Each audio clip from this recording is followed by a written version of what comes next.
Hello, remember me? It's Alan. Welcome to the Ubuntu podcast. This is season 12, episode 18. Seems like so long ago I was last here. It's been even longer than that. Has it? It's episode 19. What did I say? 18. Oh, whoopsie.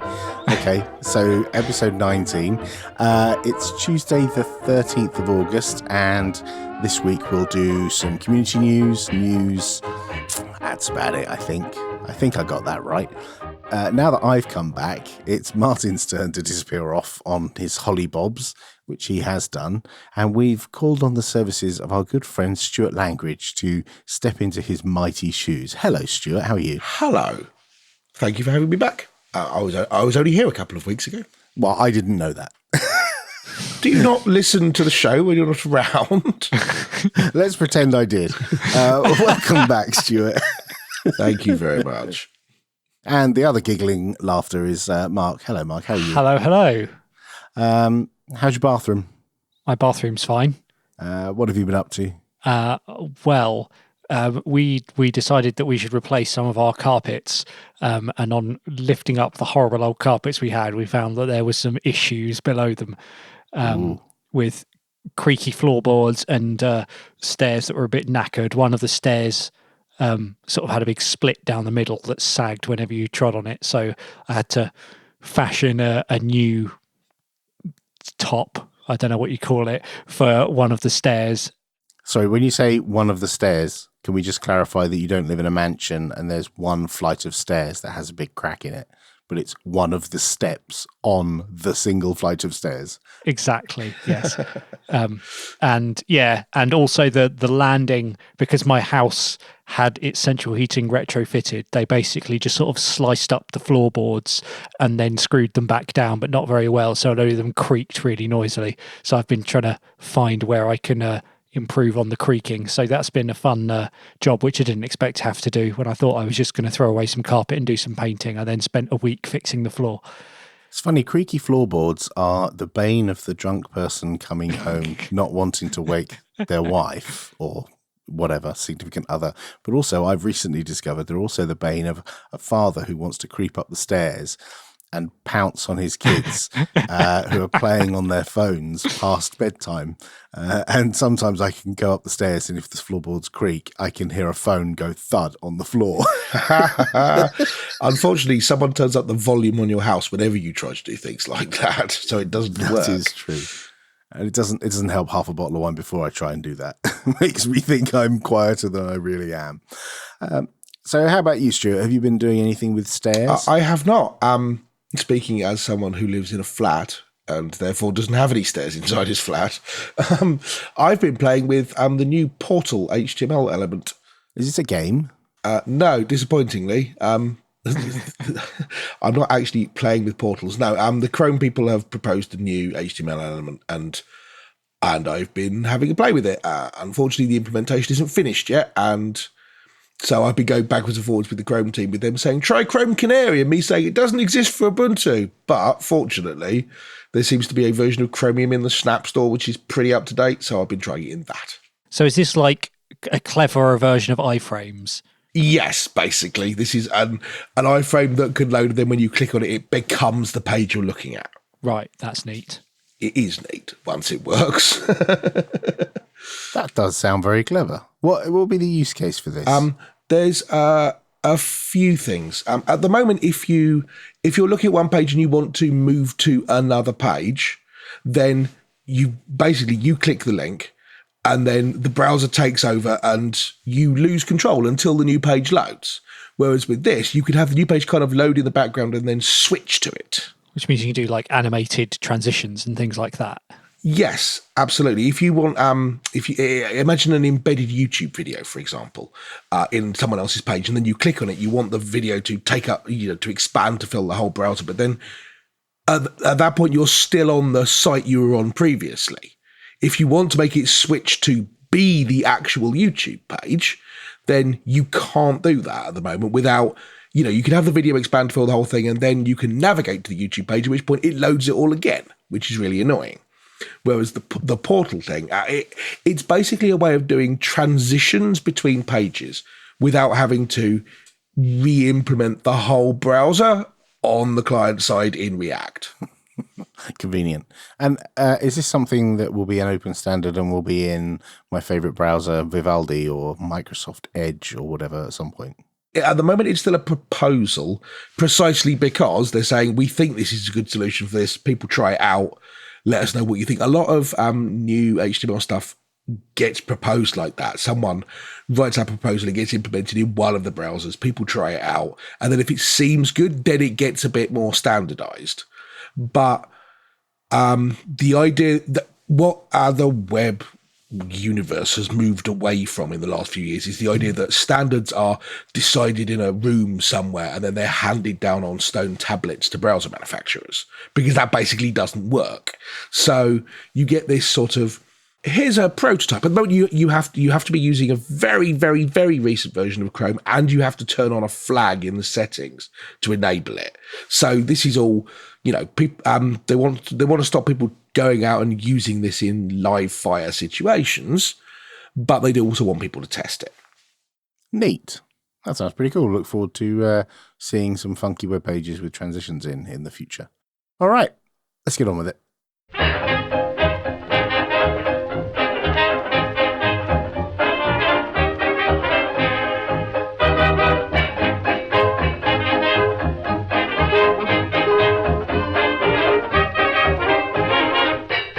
Now it's time for all the community news and events and other bits and bobs. First up, Ubuntu 18.04.3 LTS has been released.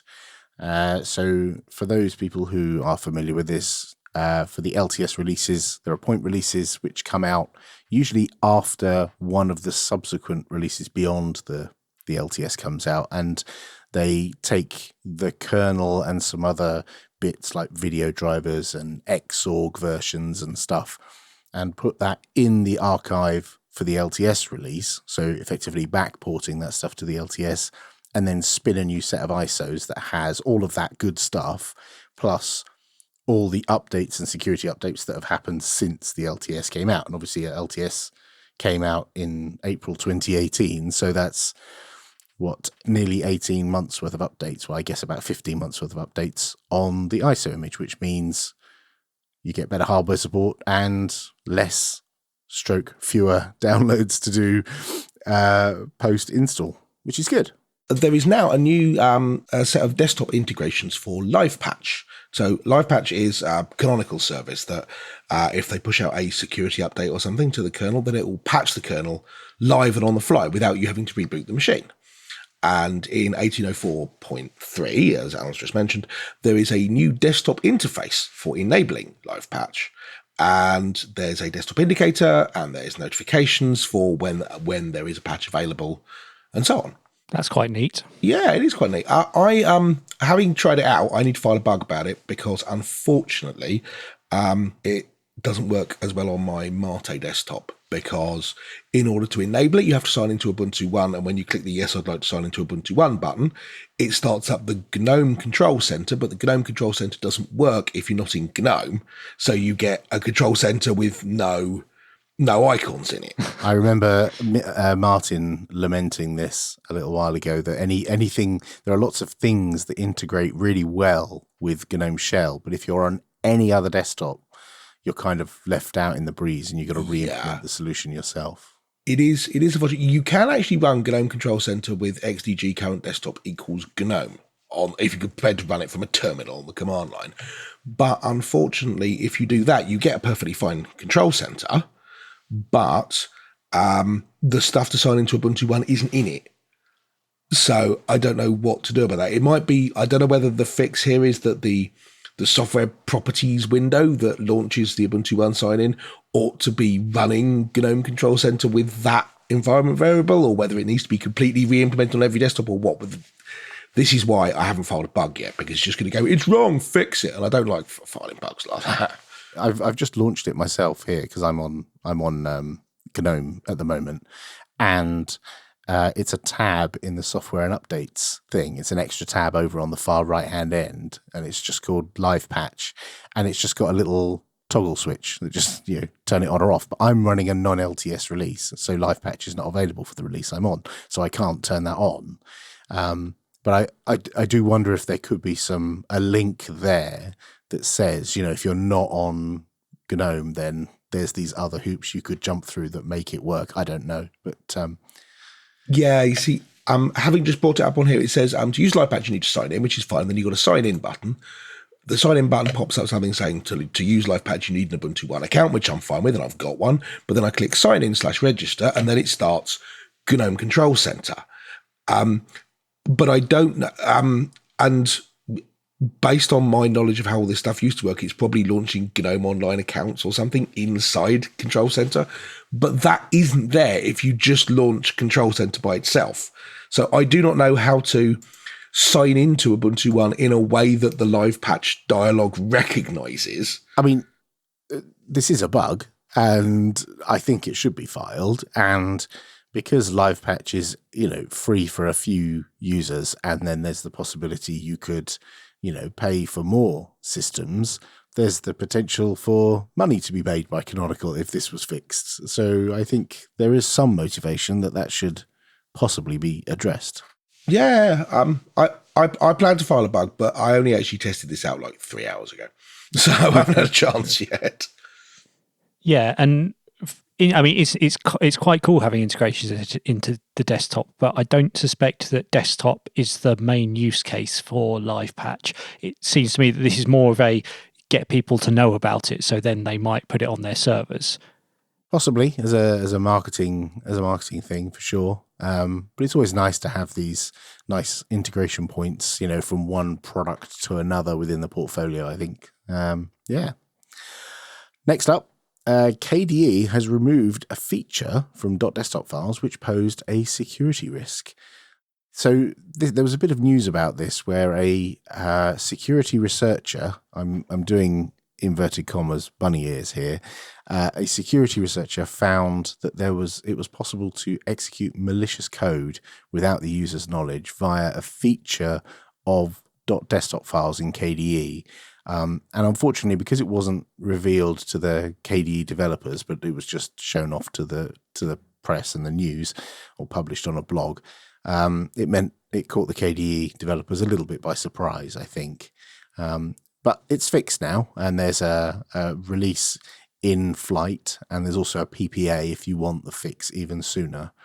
But Stuart, you were saying this is some feature that probably no one's ever used anyway. It's just it was a convenience thing that they've exploited, really.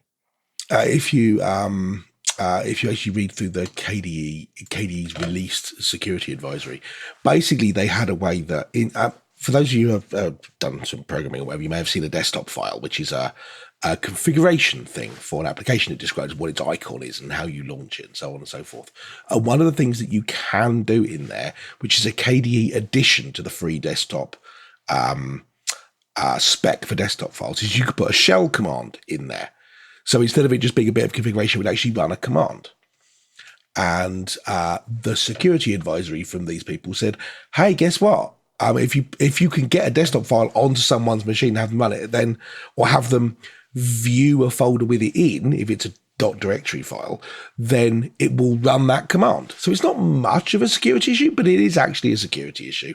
And the KDE people looked at it and went, yeah, blimey, we did that ages ago. And they say, to quote them exactly, after careful consideration, the entire feature of supporting shell commands in kconfig entries has been removed because we couldn't find an actual use case for it.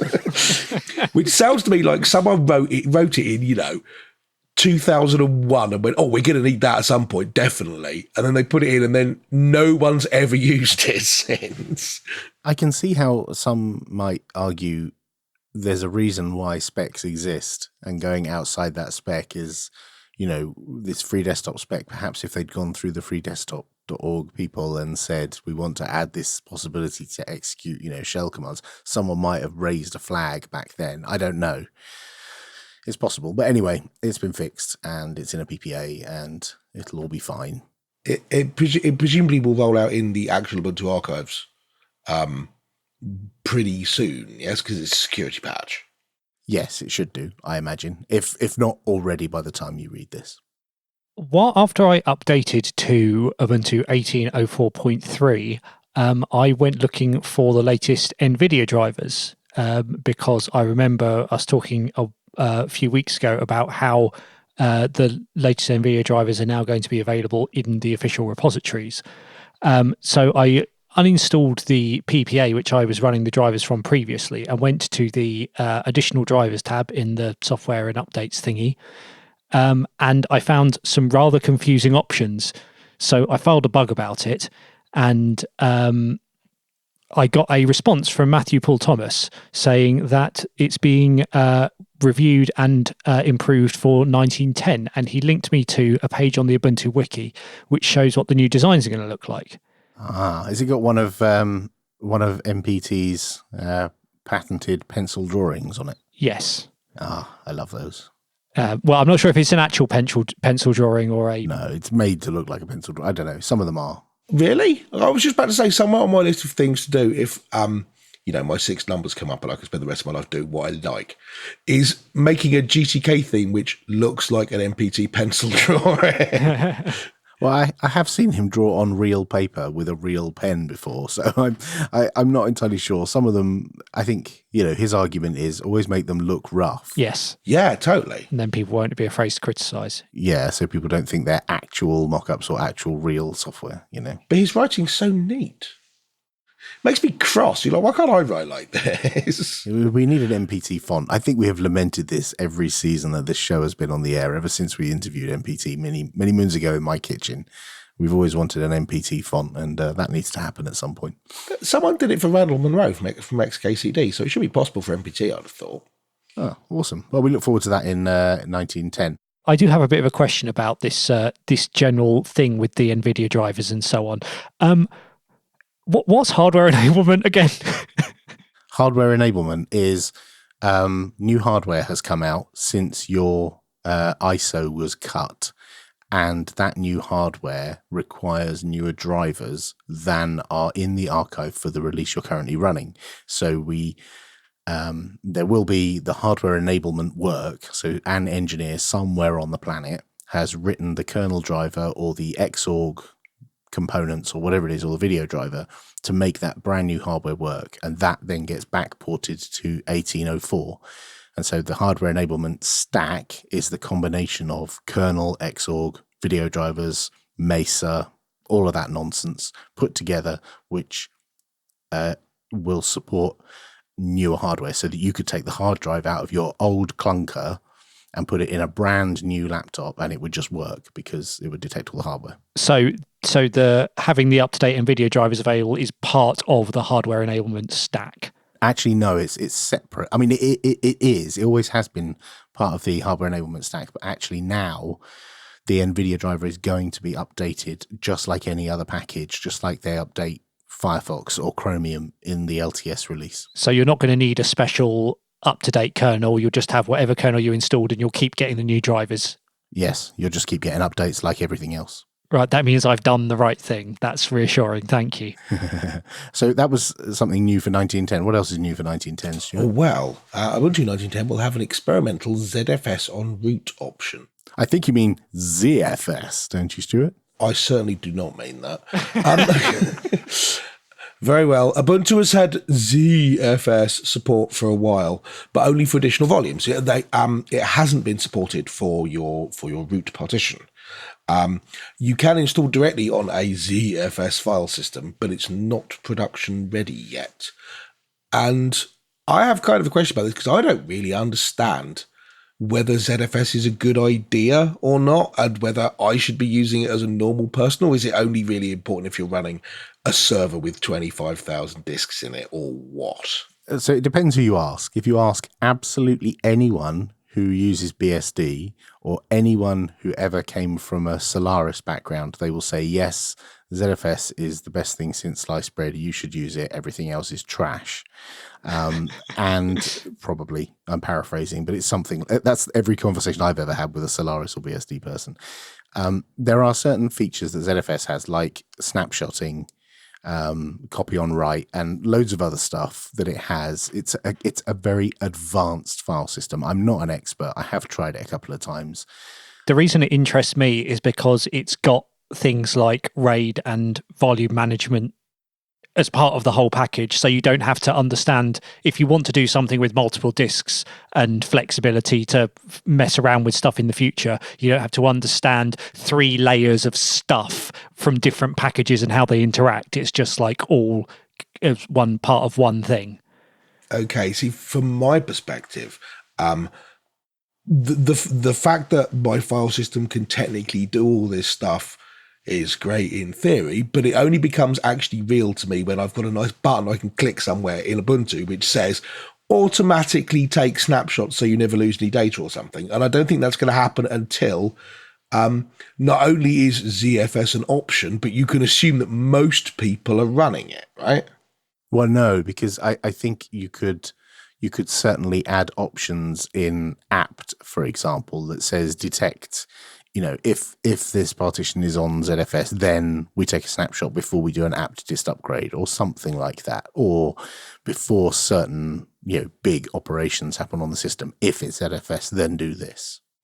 So without wishing to commit you to future canonical work, which you probably have no idea about, is that sort of thing likely to happen? I mean, it would be great if Ubuntu starts taking advantage of this. Well, it can't happen until we have ZFS en route. And so I think this is preparatory stuff. I mean, you'll see it landing 1910 is the one before the next LTS. And so that is a big, red light that it will be a big feature of the next LTS. And people who are deploying Ubuntu on servers will have the capability to do all this snapshotting and all the other stuff. Snapshot's just one part of the ZFS story, and we should probably get someone on who knows ZFS inside out, because that'll fill 3 episodes.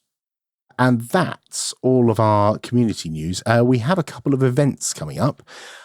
The first one is the Linux Application Summit, which is happening in Barcelona in November, from the 12th to the 15th of November in Barcelona in Spain.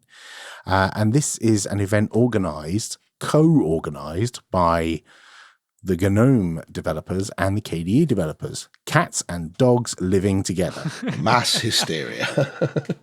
It's actually not. It's a bunch of people who are friends, who've known each other for a long time, deciding it would be a good idea if we all work together on making an ecosystem where developers were encouraged to create applications for Linux. It's as simple as that. And this is an event.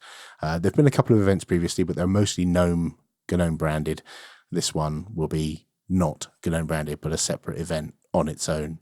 And the organizing committee consists of people from both worlds and people from outside those worlds as well. And another event in Barcelona in November, must be a good month for Barcelona. The Open EdTech Global Festival 2019 is on the 21st and 22nd of November. And this is an event for anyone interested in teaching with open technology, or producing open technology for teaching, or researching teaching with open technology, to come together and work out how to do it better. Nice. And those are the 2 events for this week.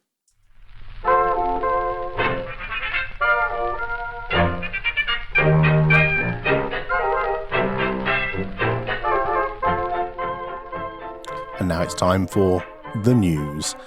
This one was more hilarious than, deeply insightly technical.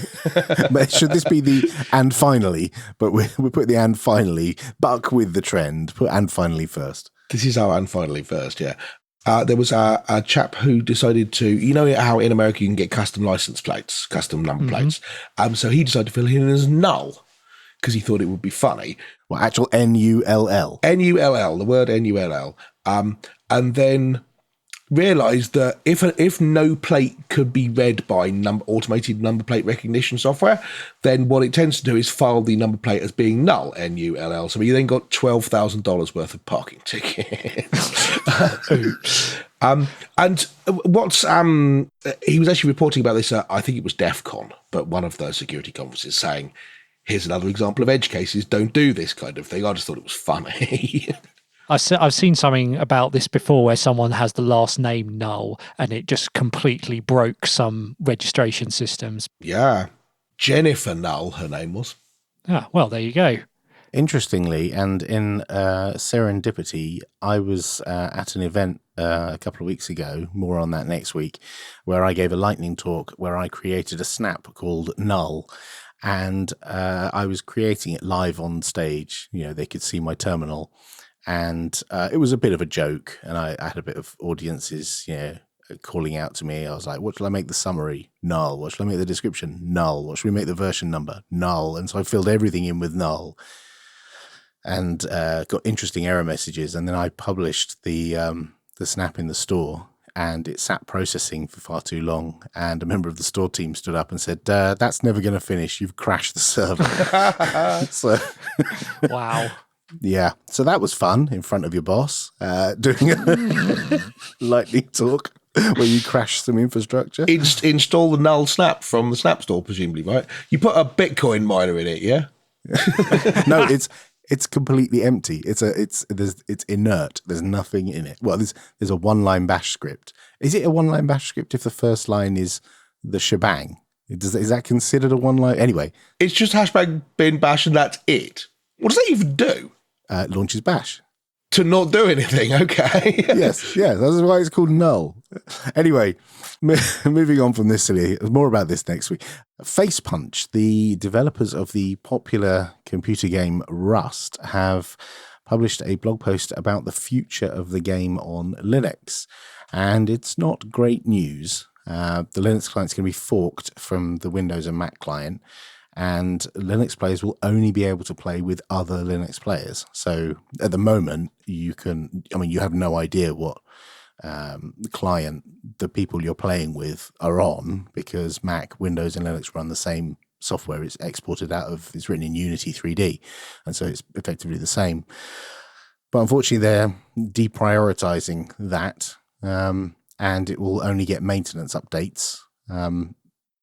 But the downside with that is you'll end up playing on servers only with other Linux people and not with everyone else, the great unwashed who use Windows and Mac. And more importantly, those Linux players, there are about 250 of them. According to their numbers, I did think that was interesting. They said, and they quoted some numbers. I think there were live players in the last month or whatever. There were about 250 Linux users, about 2,500 Mac users, and about 250,000 Windows users. So there's 10 times as many Mac as there is Linux, and there's 1,000 times as many Windows as there is Linux. That may be true on the day they took the snapshot, but what you've got to factor in is that the Linux client has been broken for a long time. So why would there be a large number of users using a broken client to access the software? There's been numerous issues. We've reported on this a number of times over the past year. And I think it's a bit disingenuous to say there's only 200 Linux users. We know there's not a huge number, but the reason there's not a huge number is because they haven't cared for it as much as they care for the Windows and Mac clients for whatever reasons. So it's a bit sad. Yeah, which is true. I mean, they wrote, in their defense, they wrote quite a detailed blog post explaining their reasoning. And they didn't seem to be, we're bidding this because we don't care. It's just, it's harming our ability to do business with 250,000 people here, because they said things like the Linux version, people are using it to cheat more often, presumably because it's a bit more hackable because it's on Linux, right? And so they want to ship it with an anti-cheating plugin which isn't available for Linux. It's sad. Is there some good news, Mark?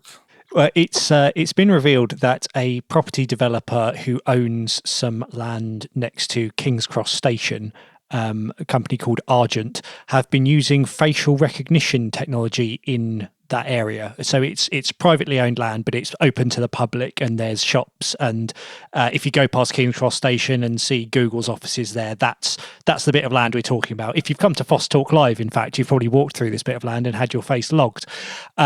So yes, it's been found out that facial recognition is in use here. And they don't want to tell us why. They've said it's being used for public safety, but they have refused to say exactly how it's being used or how this enhances public safety in that area. And the main reason I found this interesting is because looking at comments from things like the Information Commissioner's Office and people who regulate the use of biometrics, there's currently no legislation that says anything about facial recognition being used in this way. So there's nothing to compel Argent to tell us what they're doing or to stop them using it. It's a bit of a free fall at the moment. So it sounds like there might be something in the legislative pipeline that deals with this. I think that's being slightly unfair to the ICO, to be honest with you. You do have to, if you're doing this kind of thing, you do need to provide evidence that you've got a good reason for doing so, and that it's important that you do so, and that it's legal that you do so. And the company has so far gone, yeah, we're not going to tell you any of that. It's allowed. It's for safety. The question is, what are the ICO going to do about it being a relatively small and criminally underfunded organisation?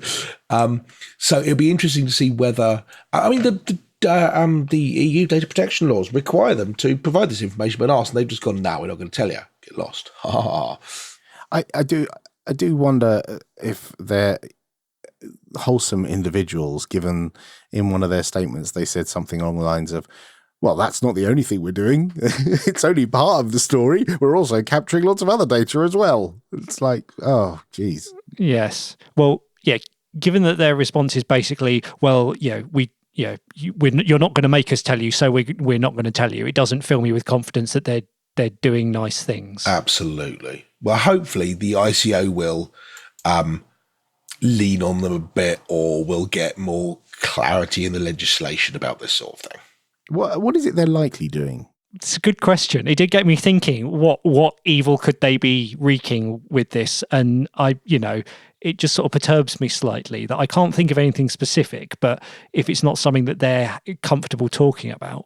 Well, I mean, you can be doing stuff like, demographic profiling of visitors to the area and match it up with things like their types of devices, because they can fingerprint your device and find out whether you're on Android or iOS. And, we've seen that Amazon are able to, and other supermarkets have been able to use cameras in low level to track individual people walking around a supermarket and tell one person's feet from another person's feet. So, you combine all of this together, they can tell patterns of people moving, who's associating with who if you stand next to someone for a long period of time, or, there's the potential for lots of big data, questions that could be asked about a very high throughput of people going through that public area.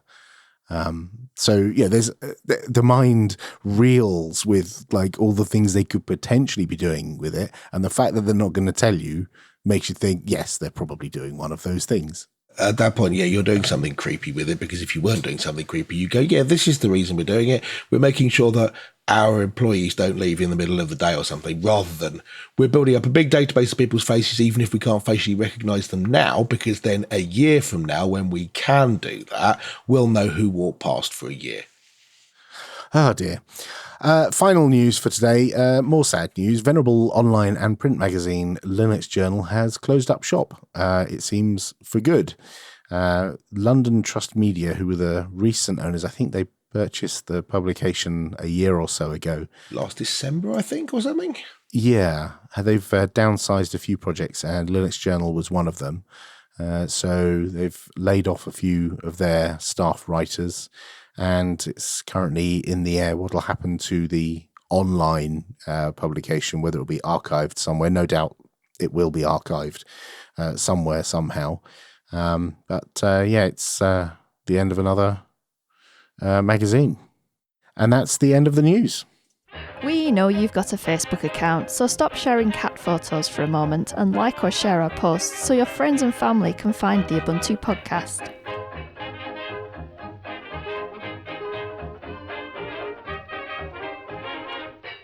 And that's all for episode, was it 18 or 19? 19.